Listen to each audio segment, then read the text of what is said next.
ఈ రాయలసీమని పూర్తిగా నాశనం చేసే పరిస్థితికి వచ్చారు. నేను ఆ రోజు మీ అందరికి ఒకటి ఆలోచించిన రైతులు నీళ్లు తక్కువ ఉన్నాయని డ్రిప్ ఇరిగేషన్ ఇచ్చాను. నేను ఆ రోజు 80% సబ్సిడీతో 90% సబ్సిడీతో డ్రిప్ ఇరిగేషన్ ఇచ్చిన ఏకైక పార్టీ తెలుగుదేశం పార్టీ.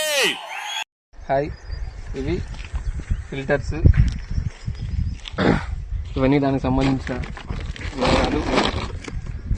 ఇవి గేట్ వాల్స్, ఇవి కూరగాయ ల్యాడర్లు. ఇవి 29 వచ్చినాయి. ఈ నార్మల్ ల్యాడర్లు 2 వచ్చినాయి. ఇవి 2 ఇంచెస్ పైప్స్ 38 వచ్చినాయి. ఇందులోనే 1.5 ఇంచ్ పైప్ కూడా 8 ఉన్నాయి. సో ఇవన్నీ ప్రభుత్వ సబ్సిడీలో భాగంగా మాకు 90% సబ్సిడీ వచ్చింది. ఇది మా ఇన్వాయిస్. ఇక్కడ చూసారంటే దీనికి 2,69,000 అయింది మొత్తం దీనికి డబ్బులు. కానీ మనం కట్టింది దీంట్లో 27,000 మనకు పే చేసింది. సో ఆల్మోస్ట్ 2,40,000 మనకు లబ్ధి చేకూరింది. ఈ కూటమి ప్రభుత్వానికి, చంద్రబాబు ప్రభుత్వానికి, లోకేష్ అన్నకు థ్యాంక్స్.